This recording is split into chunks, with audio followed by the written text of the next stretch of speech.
Good morning everyone.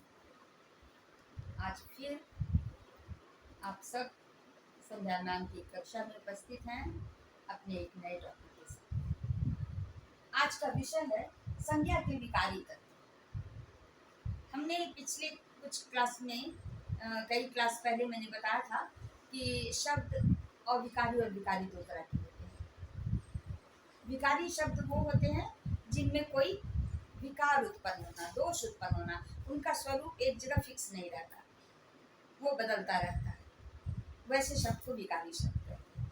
और एक शब्द होता है अविकारी, जिसमें कोई दोष कभी आ ही नहीं सकता, चाहे आप लिंग के हिसाब से प्रयोग करें, स्त्रीलिंग में करें, पुल्लिंग में करें, एक वचन में करें, बहुवचन में करें, कारक के किसी भी सिचुएशन में करें, आप वो उसका वही रूप है, वो है अविकारी शब्द।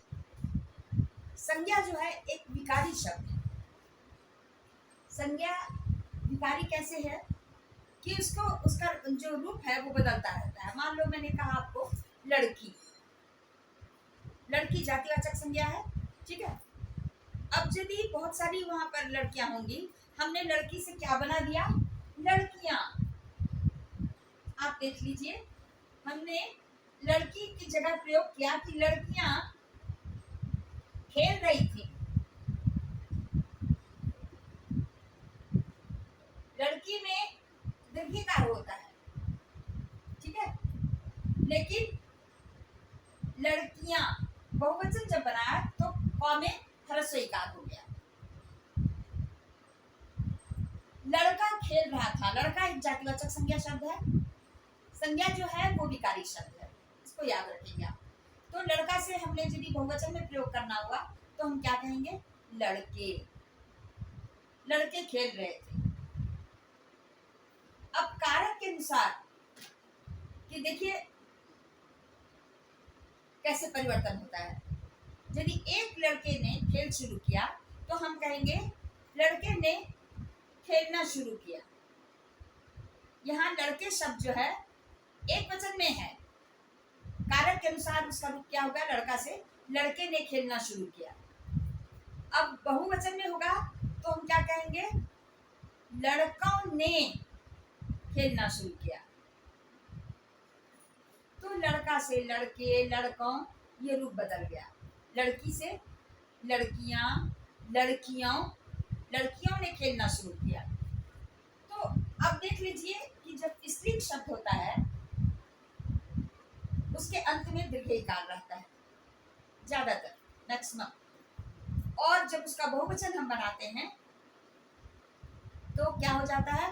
वो दीर्घिकार ह्रस्वइकार में बदल करके और या आकार चंद्र बिंदु लगा देते हैं।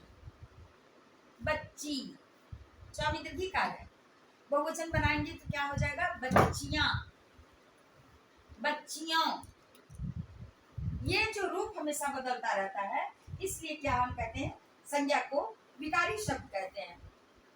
जिस संज्ञा शब्द से स्त्री जाति का बोध हो वो स्त्रीलिंग कहलाता है। जिस संज्ञा शब्द से पुल्लिंग जाति का बोध हो, पुरुष जाति का बोध हो, वो शब्द पुल्लिंग कहलाता है। लड़का पुल्लिंग शब्द है, लड़की स्त्रीलिंग शब्द है। और इसी तरह से सारे शब्दों को बांटा गया है। अब हिंदी की आप यदि बात करें तो हिंदी तो इतनी ही लचीली भाषा है, इसने कुछ अंग्रेजी शब्दों को अपने में मिला लिया, मिला करके एक अपना नया शब्द बना लिया और उसके लिंग भी डिसाइड कर लिए।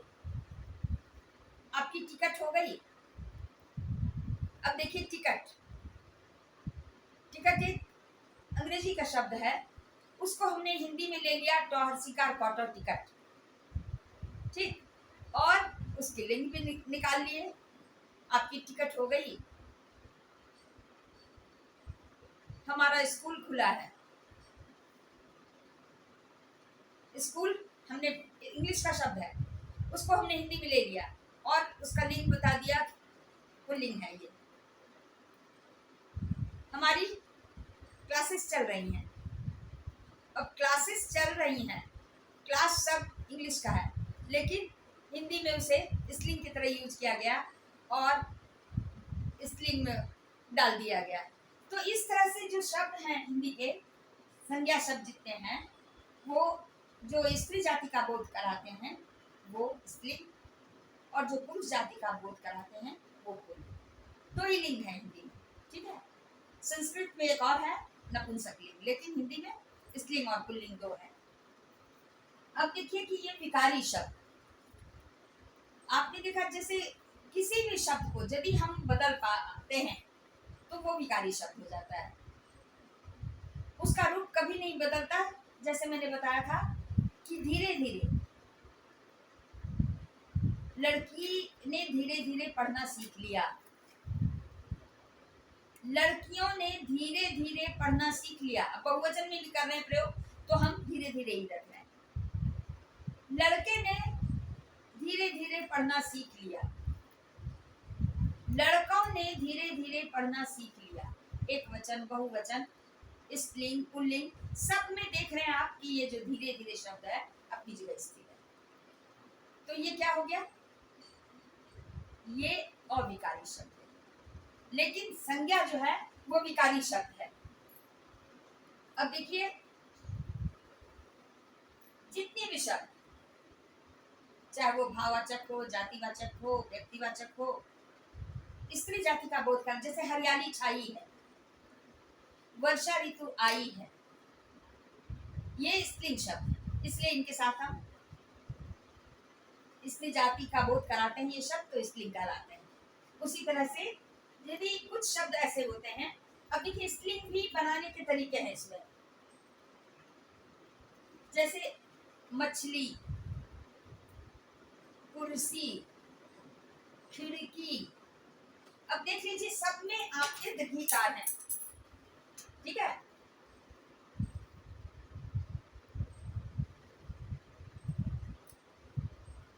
खिड़की, मछली, कुर्सी,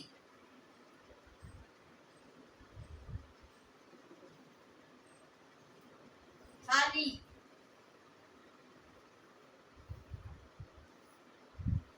अब इनका बहुवचन जो भी हम बनाएंगे, ये स्त्रीलिंग शब्द है, तो क्या हो जाएगा, खिड़की से ये ह्रस्वई कार में बदल जाएगा, खिड़कियां। मछली से मछलियां,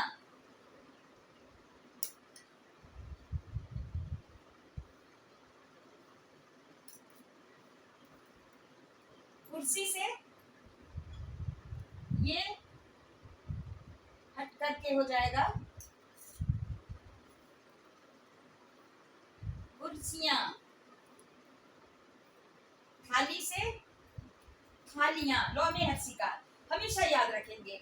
अब मिठाई, ऐसी गलतियां बहुत जगह मैं देखती हूँ, दवाई, मिठाई, इसे लोग मिठाई, इसमें बड़ी ही है। अब इसका बहुवचन हम बनाएंगे तो ये छोटी में बदल जाएगा, मिठाइयां। आप इसका उच्चारण भी देखें, मिठाई, ई पर जोर पड़ता है इसलिए वो दिल गई। मिठाइयां, मिठाइयां, ई हल्के में बोला जा रहा है, इट मीन्स कि उसको औषधि, औषधियां, औषधियां। और जिन शब्दों में कुछ शब्दों में ह्रस्वई कार रहता है, स्त्रीलिंग शब्दों में लास्ट में, तो वो ह्रस्वई कार ही रह जाएगा। जैसे मान लीजिए हमने कहा नीति, नीति में तो में ह्रस्वई कार होता है, तो बहुवचन में क्या हो जाएगा, नीतियां। इसमें कुछ परिवर्तन करने की जरूरत नहीं, लेकिन जहां दीर्घई होगा वो निश्चित रूप से ह्रस्वई में बदलेगा, ठीक है। एक बात समझ में आई। अब कुछ ऐसे शब्द होते हैं जिन्हें हम स्त्रीलिंग बनाने के लिए, जैसे कि नी का प्रयोग करते हैं अंत में, जैसे चोर पुल्लिंग है, उससे हम स्त्रीलिंग बनाएंगे, क्या बनेगा, चोरनी, मोर, मोरनी, शेर, शेरनी, ऐसे बनते हैं। कुछ में क्या करते हैं हम, जैसे कि आकार सिर्फ लगा देते हैं, जैसे मान लो कि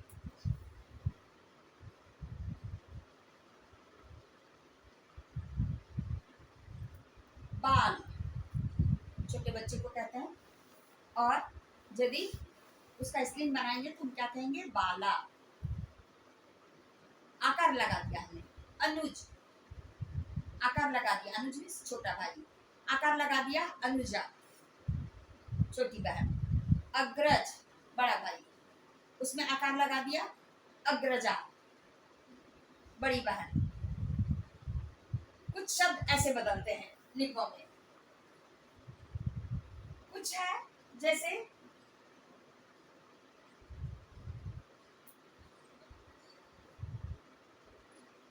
ठाकुर, ठाकुर शब्द, उसका स्त्रीलिंग क्या हो जाएगा? ठकुराइन, आकार हट गया ठ से, ठकुराइन। पंडित, पंडिताइन। नाई, नाइन, ऐसे बदलते हैं, ठीक है। और कुछ जैसे कि लड़का, लड़की, मामा, मामी, चाचा, चाची, ये शब्द ऐसे होते हैं, पुल्लिंग से स्त्रीलिंग बनते हैं। माने लिंग के अनुसार शब्द बदल जाते हैं। वचन के अनुसार, जैसे कि अभी मैंने बताया आपको कि वचन के अनुसार इनका स्पेलिंग बदल जाता है, इसलिए ये शब्द क्या कहलाते हैं? विकारी कहलाते हैं। कुछ में जैसे नायक, नायक से स्त्रीलिंग बनेगा नायिका, सेवक से सेविका, गायक से गायिका, नर्तक से नर्तिका, रक्षक से रक्षिका, भक्षक से भक्षिका, पोषक से पोषिका। ये रूप बदलता है पुल्लिंग से स्त्रीलिंग, तो स्पेलिंग भी बदल गए। तो ये जो है इसमें हमेशा विकार आता है, दोष आता है, यानी कि एक ही शब्द हमेशा स्थिर नहीं रहता। उसको यदि हमें स्त्रीलिंग में प्रयोग करना है तो हम बदल देते हैं, पुल्लिंग में करना है तो बदल देते हैं, एक वचन में करना है तो अलग शब्द, बहुवचन में करना है तो अलग शब्द। कई बार कारक के हिसाब से हमें उसमें भी परिवर्तन लाने पड़ते हैं। इसलिए हम कहते हैं संज्ञा को एक विकारी तत्व के रूप में जाना गया है। अब देखिए जैसे स्वामी, स्वामी से स्त्रीलिंग क्या बनेगा? स्वामिनी, मौ में ह्रस्वई का, नौ दीर्घी का। तेजस्वी, तेजस्विनी,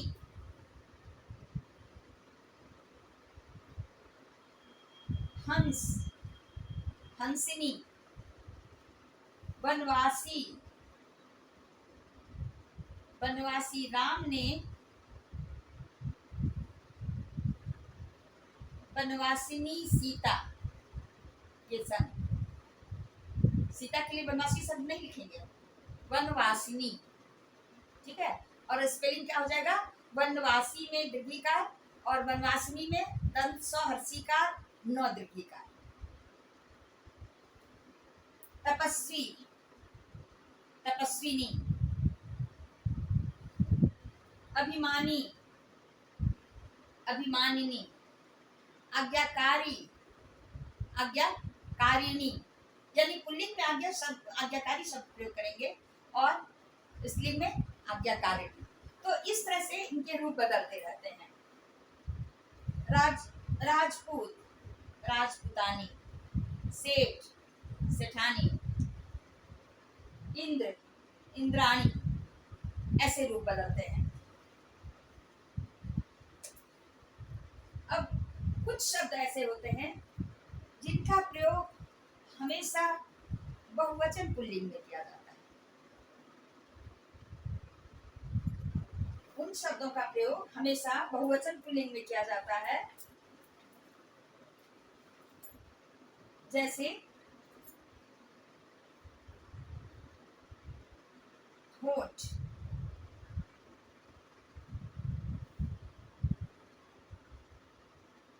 होठ, उसके होठ प्यास से सूख गए थे।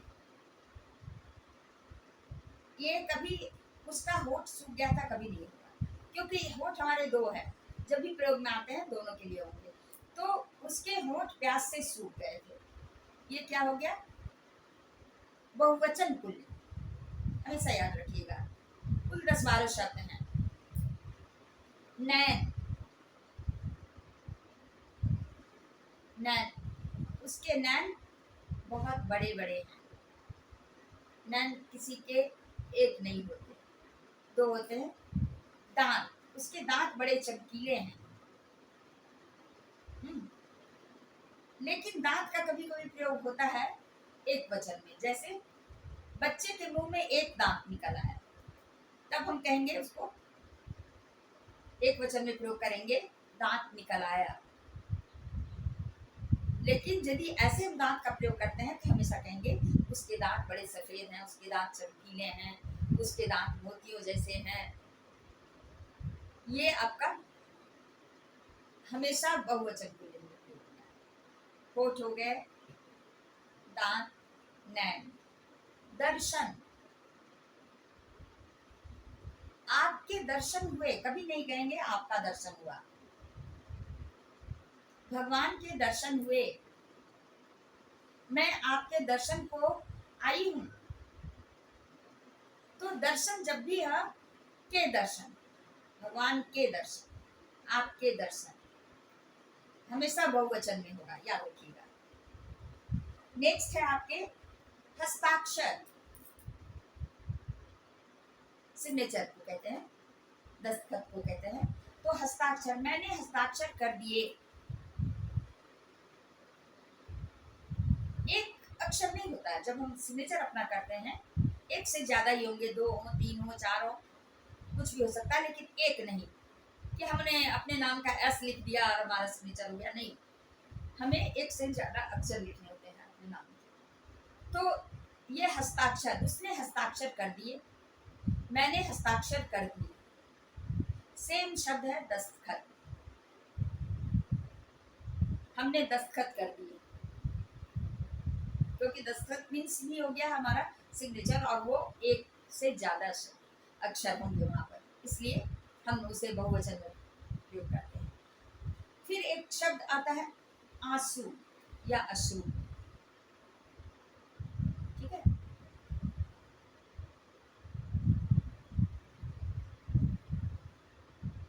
अश्रु, उसकी आंखों से अश्रु निकल पड़े। क्यों अश्रु को हमने बहुवचन में लिया? इसलिए कि ऐसा नहीं होता कि एक आंख से आंसू बह रहा है और दूसरी आंख से नहीं। जब भी आंसू आते हैं दोनों आंखों से आते हैं। तो ये आंसुओं का जो आना है, अश्रु इसे कहते हैं, और ये हमेशा दोनों आंखों से होते हैं, इसलिए हम कहते हैं उसकी आंखों से अश्रु निकल पड़े। ये नहीं कहेंगे कि आंसू निकल गया या अश्रु निकल गया, नहीं, आंसू निकल पड़े, अश्रु निकल पड़े। तो ये जो कुछ शब्द हैं ये हमेशा बहुवचन में ही प्रयोग में आते हैं। और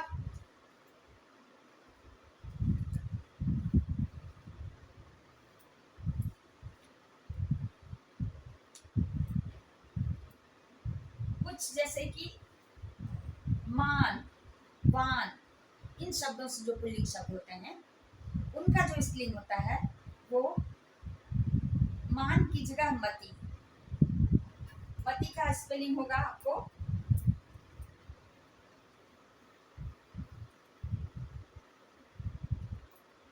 जैसे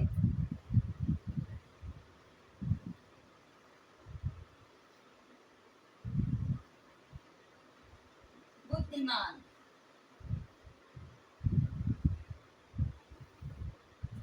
अब मान की जगह हम इसमें क्या करेंगे? बुद्धिमती।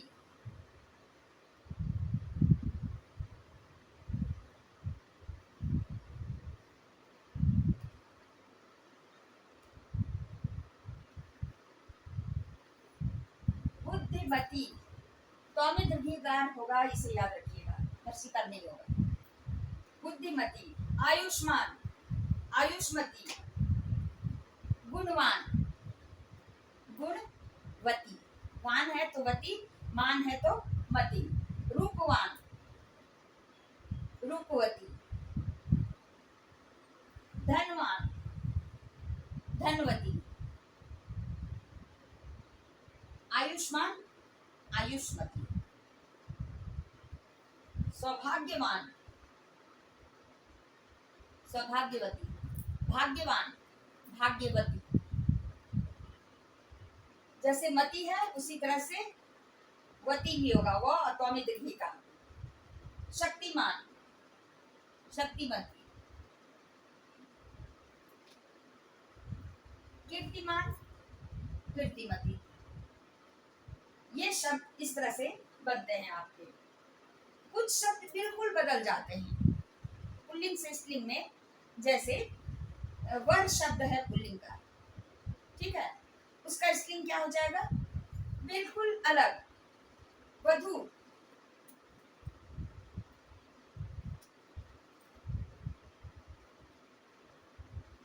वर और वधु। वधु में दीर्घकार होगा।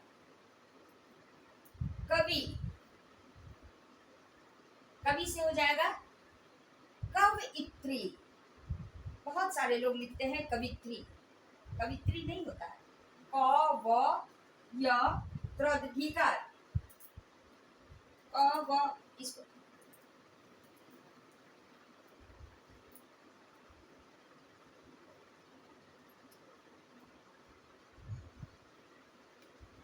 कवि। और स्त्रीलिंग में हो जाएगा कवयित्री। कव, यह हर्षिकार, त्र दीर्घिकार, कवयित्री। अधिकांश लोगों को मैंने लिखते हुए देखा है कवित्री। ये बिल्कुल गलत है, बिल्कुल गलत। कवयित्री होता है। उसके बाद वीर, वीर से स्त्रीलिंग, यदि कोई लड़की वीर होगी, बहादुर होगी, तो उसको क्या कहेंगे, वीरांगना। वीर से वीरांगना। नर से स्त्रीलिंग नारी भी होता है और मादा भी होता है, दोनों ही अलग है। विद्वान से विदुषी। विद्वान पुरुष है तो स्त्रीलिंग में कहेंगे विदुषी। साधु से साध्वी, साधु से साध्वी। और सम्राट से सम्राज्ञी। सम्राट से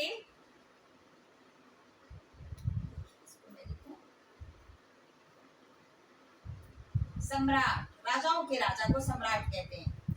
और उसी तरह से महारानी क्या हो जाएंगी, सम्राट और गी, सम्राज्ञी।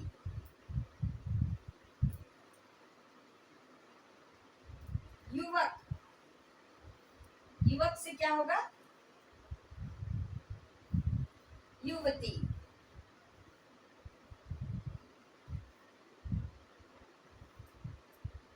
देखिए एकदम अलग शब्द है युवक और युवती, बिल्कुल अलग। तो इस तरह से बहुत सारे शब्द होते हैं। और कुछ शब्द ऐसे भी होते हैं जो व्यक्ति के आधार पर निर्भर करते हैं। जैसे मान लो कि हमारे देश के प्रधानमंत्री नरेंद्र मोदी हैं, तो हम कहेंगे कि नरेंद्र मोदी हमारे देश के प्रधानमंत्री हैं। लेकिन जब इंदिरा गांधी थी तो हम क्या कहना था हमें, कि इंदिरा गांधी हमारे देश की प्रधानमंत्री है। प्रधानमंत्री शब्द पुल्लिंग और स्त्रीलिंग दोनों में प्रयोग में होगा। उसी तरह से राष्ट्रपति शब्द भी दोनों में प्रयोग में आएगा। ठीक है, बस आज इतना ही। और अगली कक्षा में फिर हम मिलते हैं, इसी कक्षा को बढ़ाते हुए। बस बहुत बहुत धन्यवाद। आते रहिए, मिलते रहिए, क्लास अटेंड करते रहिए।